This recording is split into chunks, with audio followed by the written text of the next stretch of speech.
Good morning and welcome to StudyIQ. I am Prashant Mavani. I hope you all are in good, my dear friends. Today is 23rd January. Day is Thursday. On our table, we have 7 important articles. The first one is about Myanmar and China. This article is written by a former ambassador. Very interesting article. So many things to learn from it. But before that, dear friends, I would like to inform all of you about a good news. 70% discount is available on all our pen drive and Android courses. This is our Republic Day sale. The last day is 27th January. Make the most out of it. Visit studyiq.com to find out more about it. To download the PDF of today's lecture, do visit my FB page. You can join this Telegram channel as well. Can I request you guys to hit the like button if you have learned something from today's discussion, and please don't forget to share this lecture and subscribe to our YouTube channel. Now on your screen you can see Xi Jinping, right? He is with Aung San Suu Kyi and the president of Myanmar. This is a very important visit from a Chinese president. The last Chinese president visit took place back in 2001, and this visit is important because both nations have celebrated 70th anniversary of diplomatic relations. They have signed 33 agreements. That's a big number, 33 agreements, and it also indicates the presence of China, or I would say growing presence of China, indicates the changing geopolitics in this part of the world, that is South Asia as well as Southeast Asia.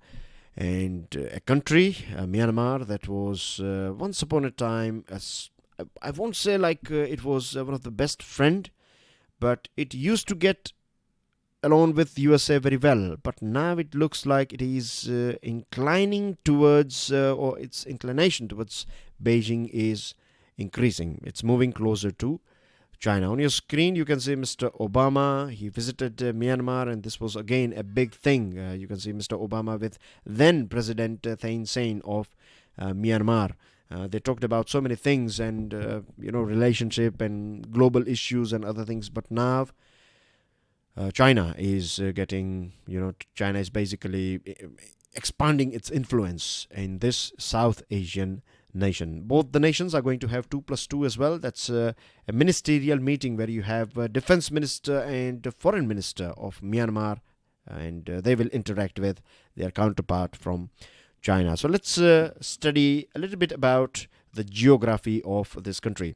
As you can see, it is sharing its border, and of course you'd be aware about this thing, that it is sharing its border with our country India. It also shares a small border with Bangladesh, and this border was in news, and you have to remember this name, River Naf. It was in news because this is the river that was being crossed by Rohingya Muslims. They crossed this river that is right at the border of these two nations, Myanmar and Bangladesh.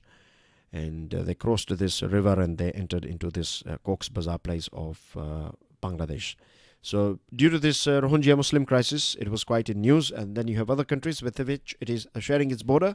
You have China, as you can see here, right? Let me zoom it up for you guys. China, then you have this Laos, then you have this Thailand here. These are the countries with which it is sharing its border. Let's quickly go through it, right, as you can see here. And then you have this capital, Naypyidaw is the capital, and a very famous place, Rangoon. Earlier on it was known as Rangoon, now it is known as Yangon. So this is where you find Yangon. So these are the things about this country called Myanmar. One more important thing that we should not miss is Bay of Bengal. It is sharing its water boundary with the Bay of Bengal, and as you know, this is our Andaman Sea. Andaman Nicobar is not far from here, and India is as well is not far from here. So it becomes a very important player. This country, Myanmar, is also part of BIMSTEC. And I have a question for you. Can you give me the full form of BIMSTEC? Write down your answer in the comment section. Myanmar, one more thing I would like to add here, is not part of South Asia. It is part of Southeast Asia. And this is the main reason why it is not part of SAARC, but it is part of ASEAN. And I can take it, you can take it as a question number 2. Can you give me the full form of ASEAN as well? So number 1, number 2, both this full forms in the comment section, please, as soon as possible. I want to see how many of you can get it right. Now, they have used this word called traditional word called uh, pauk-phaw. That means fraternal ties, brotherly relations between China and Myanmar. But in this meeting or press conference, both the nations have emphasized that relationship should not be limited to G to G, that is government to government. We need to work to make sure that this relationship is visible in P to P, that is people to people contact. So both these nations are going to focus on this thing. Now, as far as economic dimension is concerned, China has been Myanmar's top partner for years. And a few days ago, we were talking about, remember, China-Pakistan economic corridor. Now you have China-Myanmar economic corridor. Very interesting thing. And you have these three pillars of the CMEC. CMEC again is part of this BRI. Pauk-phaw Special Economic Zone, China-Myanmar Border Economic Zone. And then you have this new urban development of Yangon or Rangoon city. So here on this side, you can see this map here. So you can see this green one is a road line or roadways connecting Kunming of China directly with Yangon. And China is going to develop this Yangon city, new urban development of Yangon city. And then you have this port here, deep sea water port, very important port, very strategically located port on this Bay of Bengal. And this will give China access to Bay of Bengal. It will be a shortcut for China to import oil, bypassing Strait of Malacca. So very interesting, very important port for China, part of BRI. You know what BRI is all about, isn't it? We have talked about this BRI a few days ago only, so I'm not going into the details of BRI, but I am assuming that most of you are regular followers, regular viewers, and I highly reckon you guys, there are so many things that we are going to discuss in future as well. Like, let's say today we are talking about Myanmar. Now, if we find an article on Myanmar and China or this CMEC, and if there are things that are important and something new, then we will talk about it. Or else I'm just going to be very brief. I will just give you these 3 points, 3 basic pillars, and then we will move on. So it is very important for you guys to maintain continuity and regularity. If you are watching it like one-off, few days a week, if you are watching it and few days, you're not watching it, then it's not for you guys, right? It is for those sincere students only, this whole series. Right, anyway, so it's important for China in terms of oil security because it can bypass this Strait of Malacca. Then other important thing that you need to keep in mind is that this pipeline, the oil that is produced from this part of Myanmar will also be exported directly to China with the help of this pipeline. So China, as you can see, it's expanding itself, and it's also going to be a big challenge for a country like India because it will, increase the presence of China in a Bay of Bengal. There was no mention of this port, or beg your pardon, this dam. It's called Mitsone Dam. It was not mentioned. It's quite controversial dam. And China has also openly said that it is going to stand or it is going to support Myanmar because international pressure is increasing on Myanmar because of this Rohingya crisis. And in few days' time, we will find International Court of Justice will be delivering its verdict, final charges of genocide on Myanmar military. So China is there. China has said that it is standing behind Myanmar, supporting Myanmar, and that is going to boost the confidence of Myanmar. Apart from that, they have talked about connectivity, electricity, energy, transportation, agriculture, finance, livelihood for both peoples. And one more thing, that Nepal, Pakistan, Sri Lanka, Myanmar, all these countries, right, are expanding, or the relationship between all these countries and China is expanding and it's growing. So this is going to be a big challenge for our country, right? Moving on to next item, it's about untapped soft power. This one is about films and the impact of our films, Hindi films. I'm not just talking about Hindi films. You can take it as Indian films, right? Tamil films and northeastern films, all films. So when I say Hindi films, take it as Indian films, right? I'm not talking about any one particular language films here. In case if there is a slip of tongue regarding Hindi films, then don't get offended. I'm talking about all the films that we produce in our country. Now, you'll be surprised to know this thing. A few years ago, I met one person. He was from Russia, and he was quite an old chap, So elderly chap, I would say. So he told me that Raj Kapoor is quite famous in Russia, particularly in elder community. Then there is a country called Azerbaijan. Over there as well, in their radio programs, you find Hindi songs or Indian songs. In Africa, various different countries of Africa, Indian films are quite famous. You'll be surprised to know this thing as well, that Rajinikanth is very famous in Japan and in South Korea and other countries, Eastern Asian countries. So this is our soft power, and Ravi Shankar Prasad, our minister, has rightly said that film industry is largely immune to a recession. This media and entertainment industry is growing, is one of the fastest growing sector, double-digit growth, 13%, which is not bad at all. And India produces maximum number of films in a year worldwide. But then as well, government support is not that much. A few years ago, or till now, it was this films or entertainment sector was categorized as a luxury sector, and 28% GST was applied on it, and there was protest and requests and all these things, and finally government decided that it is going to cut down GST from 28 to 18%. Right, so these are the things that are going on as far as our film industry is concerned. Now, why film industry is important? Because remember American dream. If you observe our India today or world today, you will find that youngsters are wearing jeans and t-shirts, right? This is a product of USA. I'm not saying it is bad. It's a interesting, you can say it's a very interesting thing that America has done with the help of consciously, unconsciously, right, this spread of American content.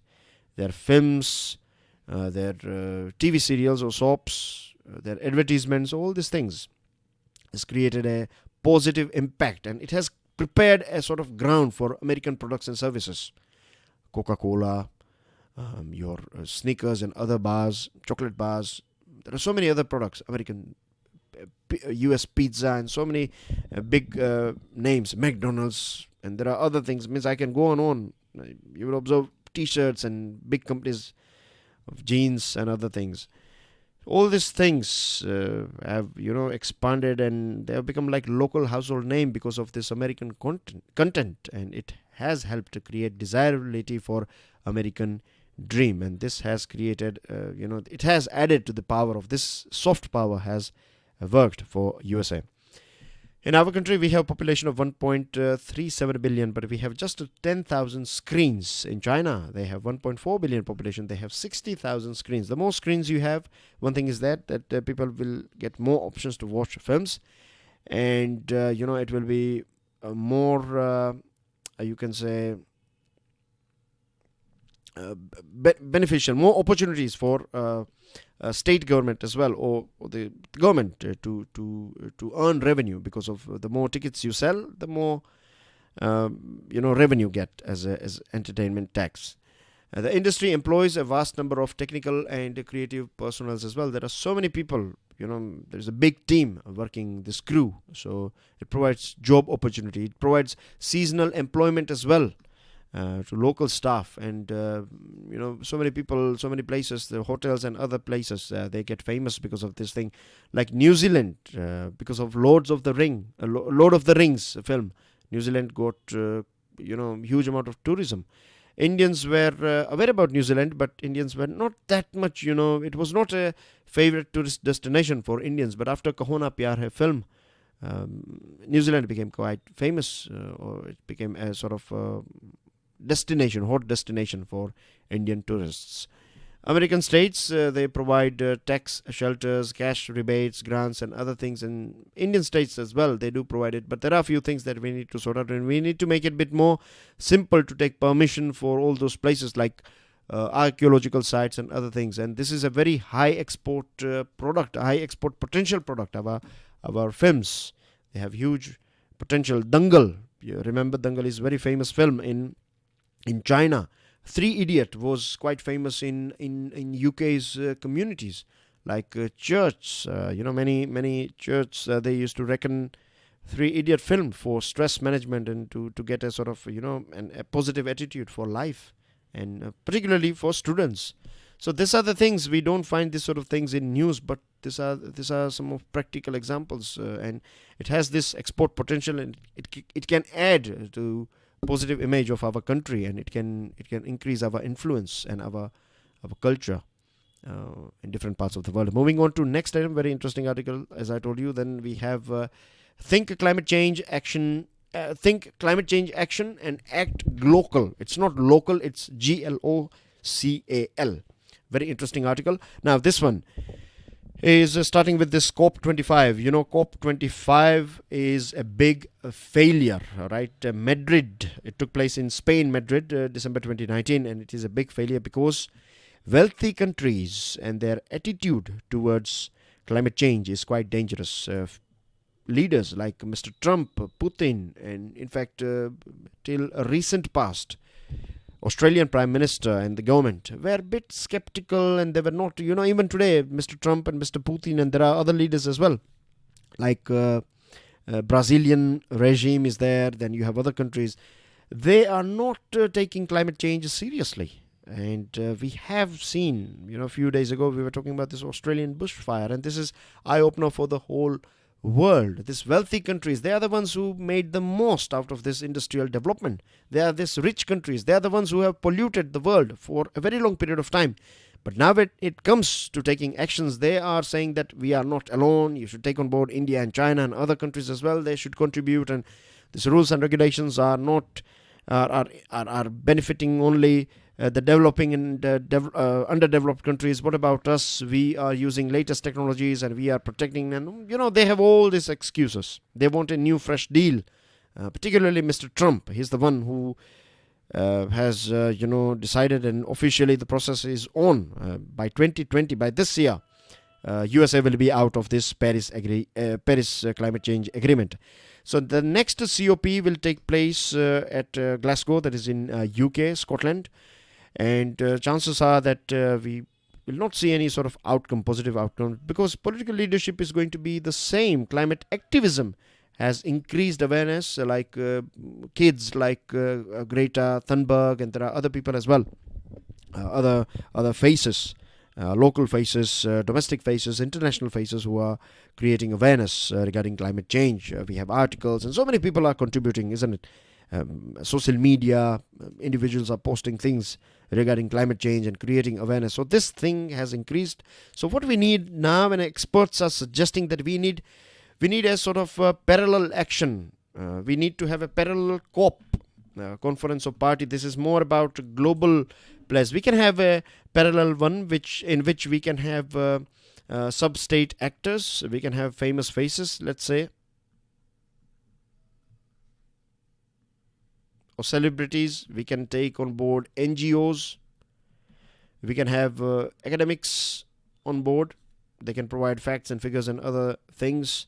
We can have civil society groups. So we can create a COP, Conference of Party, of this state sub-actors, a sort of substitute, or not substitute, but I would say a parallel Conference of Party.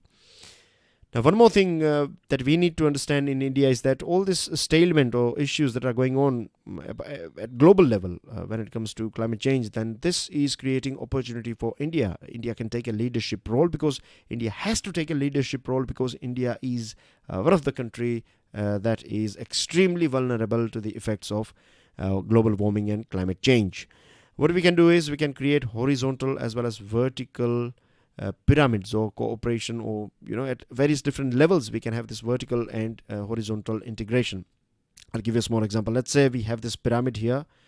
Let's talk about vertical integration. So we have central government, then we have state governments, and then we have local governments. So we can have a vertical integration, right? Top, bottom up approach, and then we can have a sort of a horizontal collaboration, where you have various different states, they are collaborating with each other. You have various different districts, local panchayats, they are collaborating with each other, working on climate change. So overall we can do this thing, and we have to understand this thing, that as an individual, if we take some action, if we can influence our surrounding, our environment, our immediate environment, let's say our family members, then we can reduce the effect or global warming, or we can reduce pollution at our family level. If our family members are working on the same subject, then we can reduce it at society level, district level, state level, national level, and then it comes to international or global level. So this is how we have to, individual mindset change is going to be a very important key, our attitude, and this can create pressure on government as well. So attention to climate change is very important, and for a country like India, it is going to bring double benefits. Like when we will improve our energy efficiency, our industries cost will reduce as well, local pollution will reduce. It will, if we deploy more public transportation, then congestion will reduce, less pollution, improves access. Our reliance on fossil fuel based fertilizers will reduce, soil health and environment will improve. So all these things, these are the things that we can do. One important thing that you need to keep in your mind is that when it comes to global climate action, the only problem is funds, right? These rich countries, they are not ready to open their pockets. This is the main problem. They are giving like what? Peanuts. They have destroyed the environment, but now when it comes to looking after it, they are giving peanuts. So that's a very sad thing. Moving on to next item, it's about WHO's unexplained hesitancy. It looks big, but there are only a few points here. It's about coronavirus that is spreading across China and 3 other nations. So WHO, that is World Health Organization, has not been that, I would say, bit efficient as well as effective when it comes to updating things about this coronavirus. Information that it has updated on its Twitter handle, it has retweeted some of its tweets, and there is no synchronization between the website of WHO as far as this coronavirus is concerned and the tweets that it has tweeted. So that's a very sad thing. One more thing that has been confirmed, it's about this coronavirus, is that healthcare workers are also infected, and this has strengthened the evidence that the virus has already acquired the ability to spread among humans. On many occasions, the WHO has been accused of not acting on time, and this is a very sad thing. You have all these technological products available. It's all about spreading information and creating awareness, but then as well WHO is failing. So why it is failing? This is the thing that leaders should think about. We'll talk about this one now, the flawed spin to India's cotton story. It's about the main core theme here is hybrid versus variety.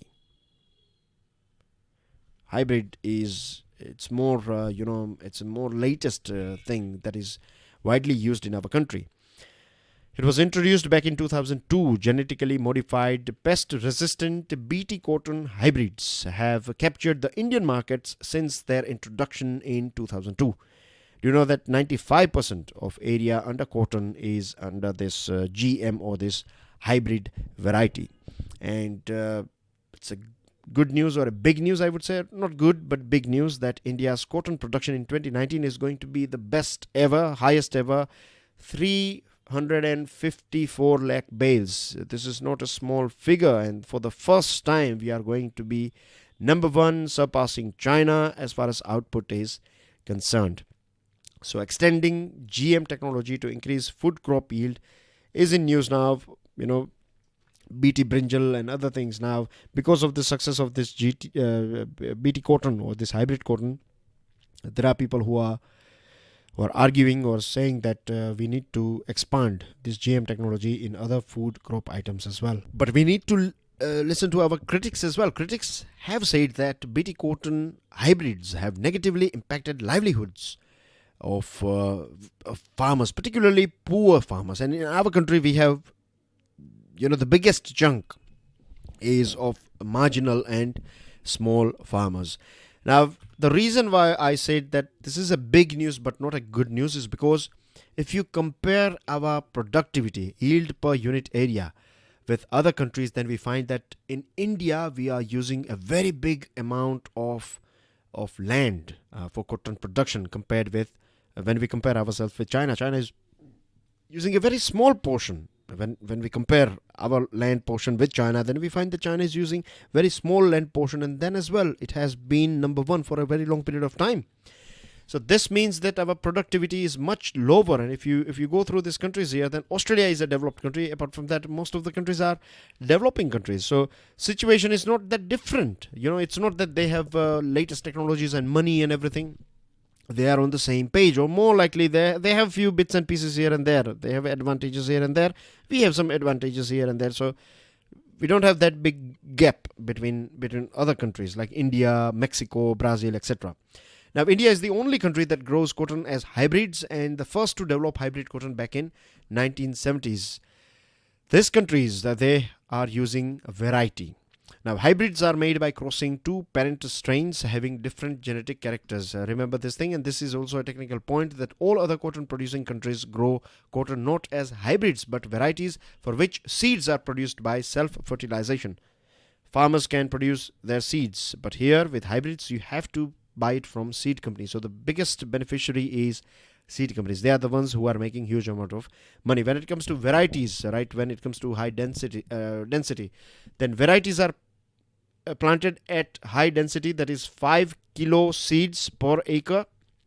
But when it comes to this hybrid, you have just 0.5 kilo seeds per acre. So you need more land here. The other thing good thing about variety is that the duration is quite short. When it comes to hybrid, the duration of plants production is quite long. So more effect of climate change, if you have seasonal rainfalls, or when you have a short spell of rainfall, then you can have good production of variety but not of hybrid. So this is one of the main reasons because why farmers are in distress in our country, because 65% of area under cotton in India is rain fed, and things that are going on with climate change, it's becoming rainfall is also becoming more and more erratic, and agricultural distress is extremely high among cotton farmers.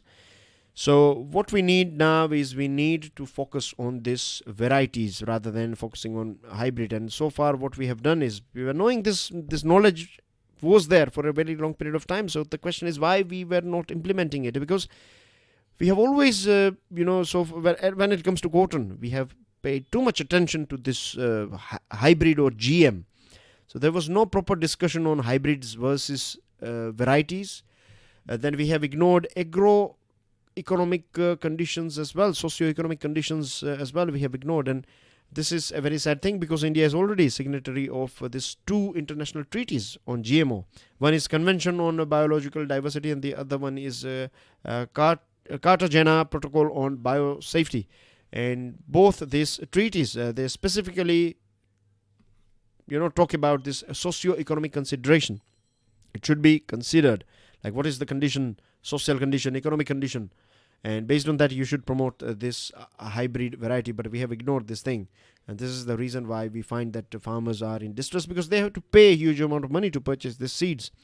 And countries like Brazil and Turkey and other countries, they are doing very well because they have adopted this variety. So gradually we can shift, or we can basically head towards varieties, leaving hybrids behind. Moving on to next item, it's about playing with learning this. So we have so far discussed all these articles. Now we have two editorials to go through. This one is about education. It's about kids. A few days ago we were talking about this Anganwadis. We were talking about this nursery, preschool nurseries. So we have gone through most of the items, and we have also discussed about this research finding that it's all about age group. In age, when it comes to age group, like very tiny toddlers were attending or are attending this Anganwadis, and in Anganwadis quality of education is not that good compared to this private nurseries. In private nurseries, kids are a bit older, toddlers are a bit older in age, and when they are entering school they are quite older on an average compared to public class or government school. So this is one reason why we find a difference in learning outcome. The other thing is teachers, right? It's not that we don't have enough literature or system, or we don't know how to train our teachers. We know how to train teachers. We have enough financial resources as well, but the only thing that we are lacking, I think, is focus, or you can say the vision as well as focus, vision of the benefits of training our kids right from the very beginning. and its impact on overall life. So this is a vision that we are missing, and we are not that much focused as well on teachers training, and this is the reason we are not producing that good quality teachers at grassroots level. When it comes to public schools, I'm not saying that every teacher is bad in public school, but majority of them, their training, reprisal, all these things are not that professional. And last one, it's about ending inaction, and this is going to be the last one. And today we have gone through nearly 6 articles. So this one I have added few bits for your understanding. So recently Justice R.F. Nariman has said that this speaker have this quasi judicial authority. They act as a quasi judicial authority when it comes to defection. So what Nariman has said, that we need a proper substitute, or we need to create a system where we can have retired Supreme Court judges or retired Chief Justice of High Courts or some other independent mechanism through which we can swiftly as well as impartially sort out disputes associated with defection. Defection is mentioned in the 10th schedule of our constitution. It was inserted in 1985 in our constitution, and it lays down the procedure by which a legislature may be disqualified on grounds of defection. If you are in a party, a particular political party, and if you are changing your political party, if you are an MLA or MP, right? I'm talking about both MP and MLA. So how it all started back in 1967, in politics they say, Aya Ram, Gaya Ram. Here comes Ram, here goes Ram. So there was a MLA, his name was Gayalal, and he changed party thrice in a single day. And many times MLAs or MPs, they change parties because they are been given lucrative offers that if you join our party, we'll make you minister. And the reason why they are being asked to join is to create political troubles for other parties. So a legislature is deemed to have defected if he or she either voluntarily gives up the membership of his or her party. So one is voluntarily giving up, and the second one is if he or she disobeys the directives of the party leadership on a vote. This implies that a legislature defying, abstaining or voting against the party whip on any issue can lose his or her membership of the House, and it applies to both Parliament as well as Assembly. Now, legislature may change their party without the risk of disqualification in certain circumstances. When 2/3 of your members of your party, 2/3 MPs or 2/3 MLAs of any particular political party, if they decide to switch party, then they can do that. But the strength should be more than 2/3. Remember, this is very important thing. Individually, if you change, then you'll be kicked out. But if you move, then that is allowed. So the question awaiting determination by the large bench is whether courts have the power to direct speakers. And we have to, because many times in the past, the speakers have acted politically. So this thing needs to change. And that's everything in today's discussion, dear friends. You have this, headlines of these news items. So please make sure that you go through all of them. You have to go through them, not just headlines, but once you download the PDF of this lecture, go through the whole news item as well. And I'll see you with daily financial news analysis. Till then, enjoy your studies. God bless you all. Jai Hind.